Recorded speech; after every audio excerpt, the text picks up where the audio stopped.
This is Anthony Richardson, and you're listening to RosterWatch. This is AJ Brown, and you're listening to RosterWatch. This is Josh Allen, and you're listening to RosterWatch. Ladies and gentlemen, RosterWatch Nation, welcome back to the RosterWatch podcast. This is now the RosterWatch Dynasty show. I'm Cody Carpentier, joined by my main man, the Trash Man. You're all main men, the Trash Man right here, right now. I love the hat, by the way, Trash Man. When you popped on, I didn't want to compliment you. I wanted to wait until we were live. I love the Bob Evans. It's a good vibe right there. But we're going to be talking about Dynasty. We're working on the Dynasty rankings right now over at RosterWatch. You can go over to rosterwatch.com, become a pro or a premium member today, and you can check out those Dynasty rankings. They're currently down from the site, but we're working on getting them up to the site because the season's technically over. Week 18 was last week. We're working on getting to the wild card weekend. We're getting these things refurbished, I guess, per se, as we enter into the season. We do have quite a few movers in the Dynasty rankings. I know personally I moved about, I got 8 or 9 guys. I moved more than 25 spots. There were some pretty drastic movements that I made. Was there any that really stuck out, I guess, in either direction, up or down? Because I got like 8 dudes that were I moved 25 or more spots down, and I think I had let's see here, I think I had 10 guys I moved up more than 25 spots, including Mr. Marvin Mims from the Broncos, who's had a spectacular last couple of weeks. Rico Dowdle was one for me.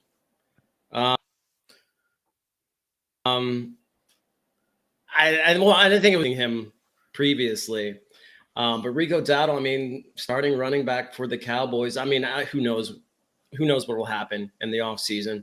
Who knows if he'll be the guy come the beginning of next season? But if Dak's healthy, the rest of the team is healthy, and Rico Dowdle is still that running back, is still the lead guy there. I think Rico Dowdle, should be pretty high, at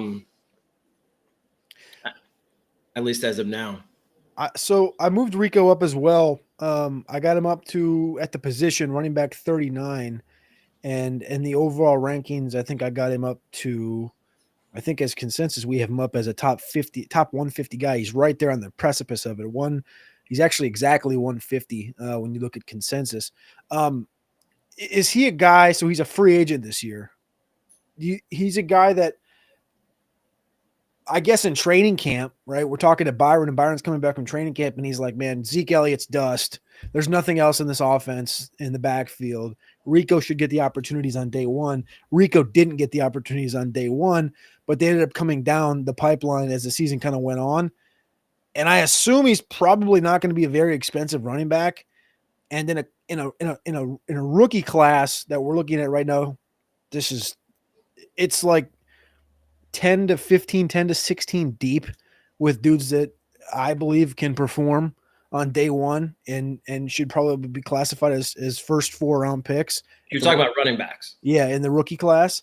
And I guess where I'm going with that is saying I don't think Dallas has told us by not going out and spending on like a Derrick Henry last year, which they were in on, but they didn't want to obviously pay the hefty price it was, or obviously the Saquon thing. I would venture to bet Rico Dowdle's back in Dallas next year. And they probably add a running back at some point. But do you think it's still a good spot to be in with Rico Dowdle, kind of right at that 150 spot? I think it's fine for now. Like I said, a lot will happen over the course of the offseason. I think a lot of these, these rankings are going to change numerous times throughout the week. But I think it's a good starting place for Rico Dowdle. Like you said, this might be one of the deeper, I think like last year was one of the deeper wide receiver classes we've seen in a while. I think this year is arguably going to be the best running back class we've seen since full stop. Yeah. I don't know. Oh, maybe full stop. Yeah. It's the one I keep thinking of is the Kamara class, Fournette, McCaffrey, Kareem Hunt, like James Conner, like that thing just kept going. This class, it seems aggressive to say it can compare, but I do think it can possibly compare right there at the top. All right. Honestly, and I think maybe it says more about the current state of running backs in the NFL than it does the guys coming into the league. I mean, it seems like a pretty, you have a few guys who just, go gangbusters most weeks, but then, it's a lot of, there's a lot of variability in the running back scene these days. There aren't as many home run hitters. There aren't as many guys who, you can count on from a week to week basis to help win your league. So I think maybe it's just more, I see more guys coming to the league who could potentially be that type of player. You're looking at, you talk about the depth of this class and it's weird that like we've not always, but we've been recent memory looking at the running back position. Like, well, it doesn't really matter in the NFL draft terms because teams are finding value elsewhere. And it's kind of flipped this year with seeing Derrick Henry perform like he has at age 30, seeing Saquon Barkley perform, seeing Jahmyr Gibbs be a first round pick and perform, Bijan Robinson. And now this class, I think it's all culminating in the NFL needs more running backs. Like you're looking at Pittsburgh, who's had Najee Harris multiple 1,000-yard seasons, but he hasn't really been a game changer. Nick Chubb injured in Cleveland. You're talking about, Antonio Gibson and Ramondre Stevenson splitting the backfield. Las Vegas doesn't really have a running back. Javonte Williams is kind of fizzled out in Denver. Like you can just keep going down the list at Dallas, who we just talked about. Like it's team after team after team that seems like they do need a piece. So I'll be interested to see what that kind of turns into. Is there any other running backs in particular that you did move up quite a bit or down quite a bit? I bumped up J.K. Dobbins a little bit, but I feel in a weird spot with J.K. Dobbins because you have to. I mean, he's never played a complete season. But I have him, I put in my head, like I think we both have him very similar inside the top 125. He's a free agent, and they go out and add Zeke to this backfield for the playoff run. I don't really look much into that, but the Dobbins thing's weird because he's going to turn 27 this year. And like you said, hasn't played a full season. Not a lot of tread has been on those tires, but he's gotten injured. So he's had a couple of flats, but now he's got, I don't know, he's going to be another year removed from Achilles injury, the beginning of this next season. I just wonder how that works within this draft class and within being a free agent. Yeah, but to me, it's not like a Derrick Henry. I think Derrick Henry, we saw it when he came into the league, but I don't think his actual coaches, the actual team he was playing on saw it until he was playing in the league for a few years. I feel like they really didn't start to implement Derrick Henry like they should have for several years. So, I think there's a reason why he's going as hard as he is at age 30. Dobbins, I think, is different because he's gotten hurt almost every year. So I'm not sure that, maybe he's like a James Conner who had kind of annually injured himself as well up until this past season, really. Maybe we get a full season out of him and he does perform like we know he has the ability to, but I think it's a bigger question mark there. A guy that I moved up of running back, Bucky Irving, I moved up.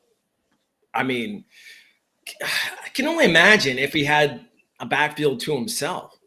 Even with Rachaad White in the backfield, he's incredible. He's consistent, which a lot of these running backs who maybe even are ranked higher than him aren't quite as consistent as Irving is. I think that's what really sets him off for me, is that he's like, even in situations where Rachaad White's getting touches and producing, Bucky Irving is still that guy. So I just think it's a win-win situation with him. Even if he's sharing a backfield, I think Irving, he can put up top 10 running back numbers, and that's kind of incredible. And he's a young guy, and so like he's near the top of the list for me. Am I reading this right? You would say technically, I think this is RB4 in Dynasty, right behind Breece Hall for you. Yeah. God. Are you talking? Are we talking about his? Is the main consideration just the amount of touches he's getting, or the backfield that he's sharing, or is it just if we're just going by his potential and what he can do, and what he's shown that he can do already, to me, yeah. I'd like him more than Breece Hall this year. Yeah, that's a completely fair take, especially with how that Jet offense played. Braylon Allen in that backfield, Isaiah Davis.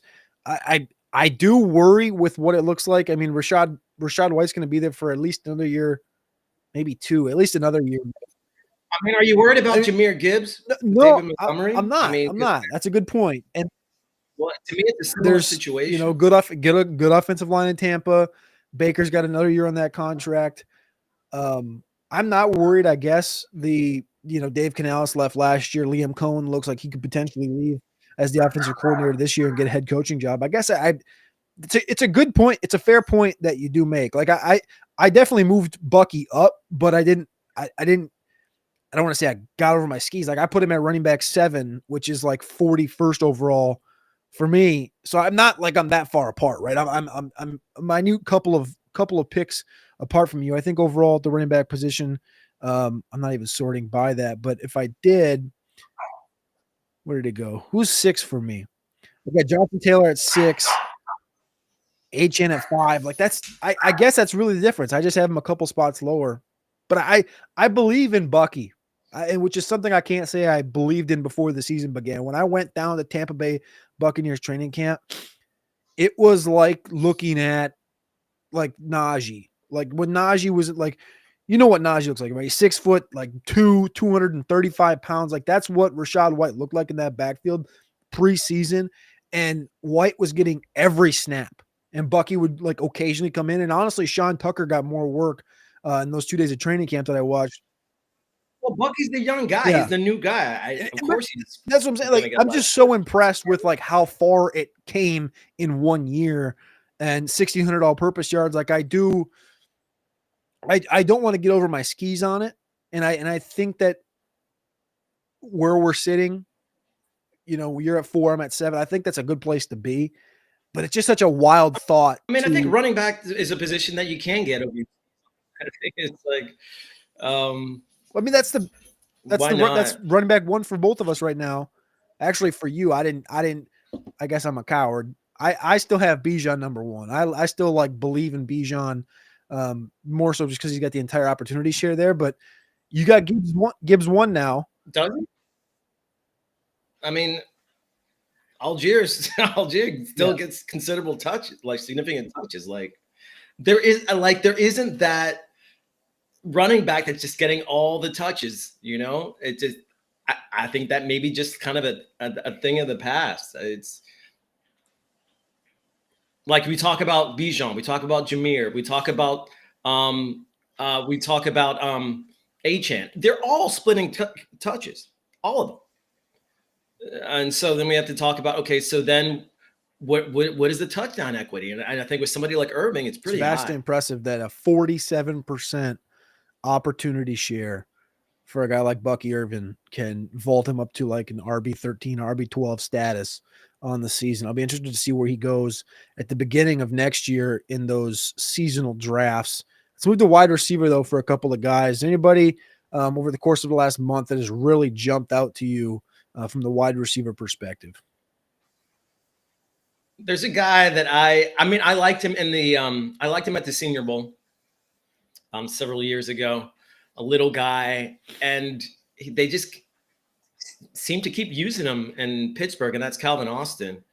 I think if he gets more targets and he gets consistent targets, I think he could really be a consistent cog in that Steelers offense. He's somebody that I seem to notice in the box scores almost every week for the Steelers.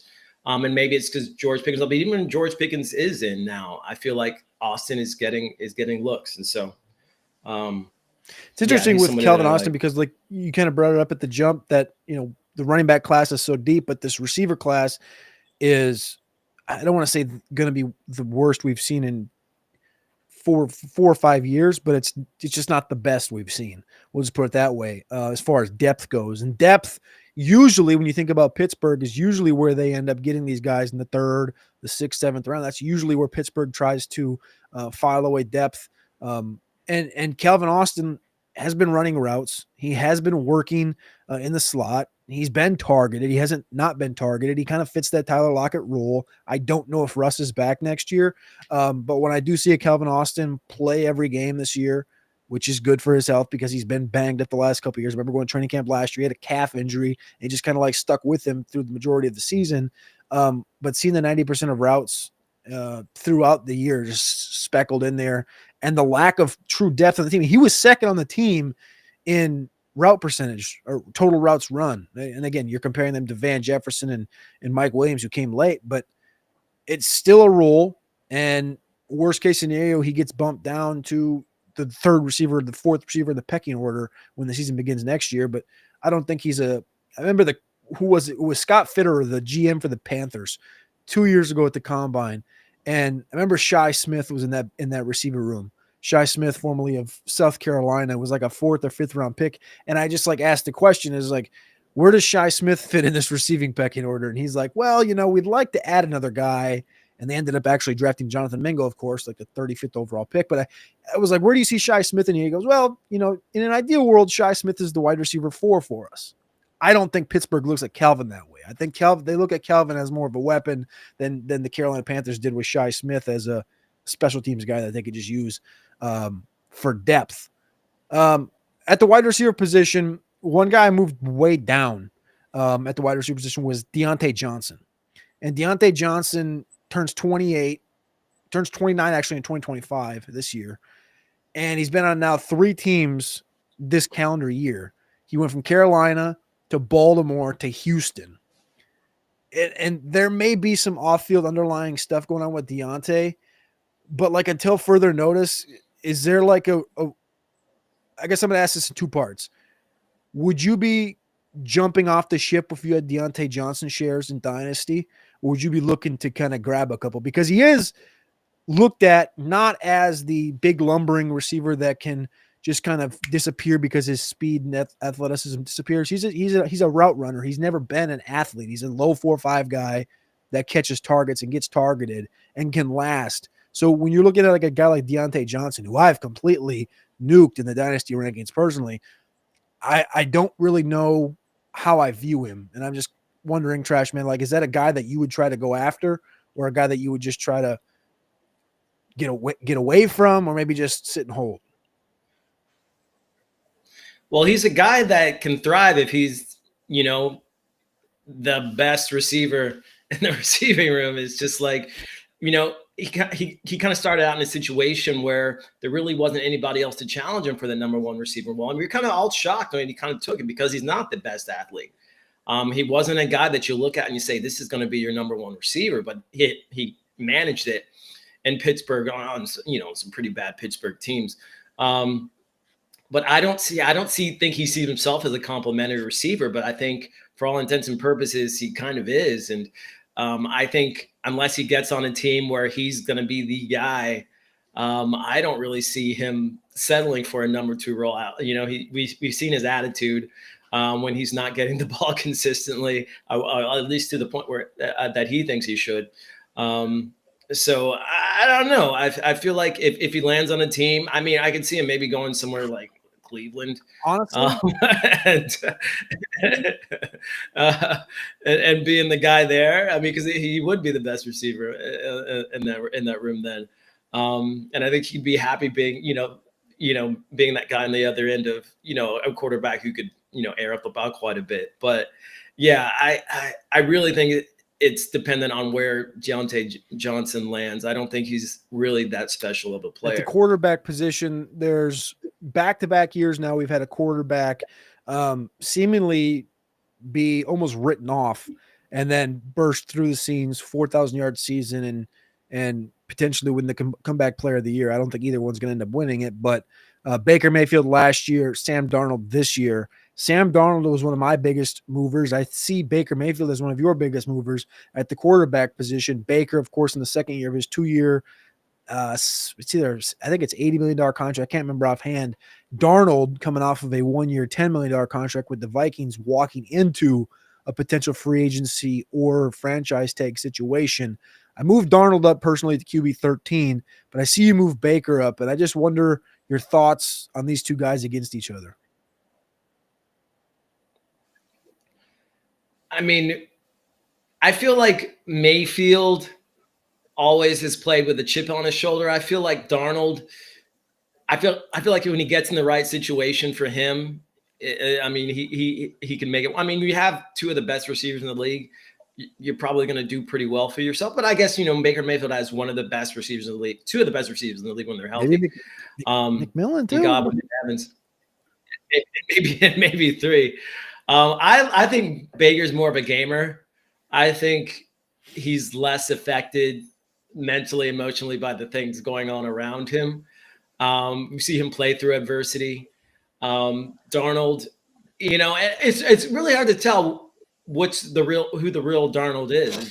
Was it the guy on the terrible team with terrible coaching that floundered, or is he the guy on the much better offense, coach much better, who's thriving right now? It's hard to tell. But I guess it really doesn't matter because he's still a Minnesota Viking and he still has all those pieces. So I think things are probably going to work out well for him. Mayfield, I like a little bit more. I think he's got maybe a little bit more staying power. But yeah, that's yet to be seen. Is there any other players you want to hit on before we hit toward the door?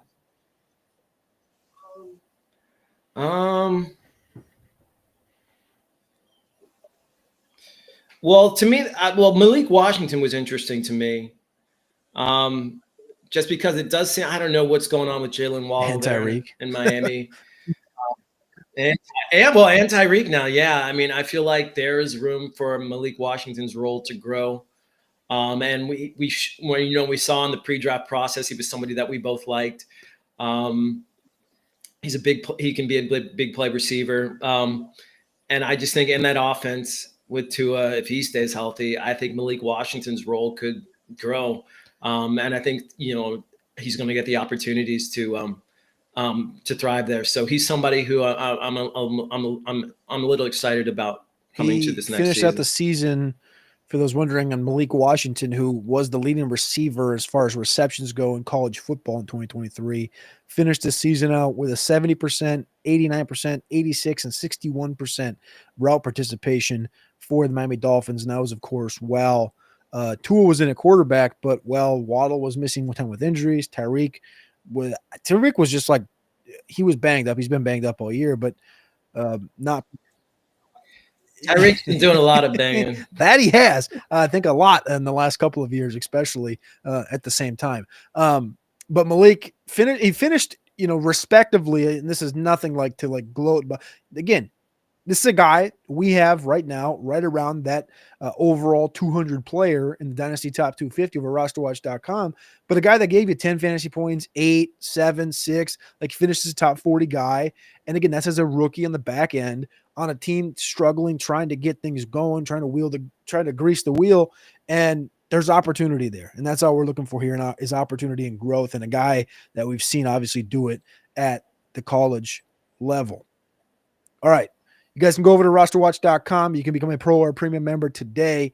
That's RosterWatch.com. You can also follow us everywhere on socials at RosterWatch. Click that like button, click subscribe, and don't forget to go over to RosterWatch.com to get your underdog picks. Your underdog picks, that was the wrong button I wanted to click. Your underdog picks are going to be over there probably tomorrow / probably early Saturday, because there's playoff games Saturday, Sunday, and of course we got one on Monday. But you go to UnderdogFantasy.com, use that promo code RosterWatch or promo code ROSTER, get a 50% deposit bonus up to $1,000.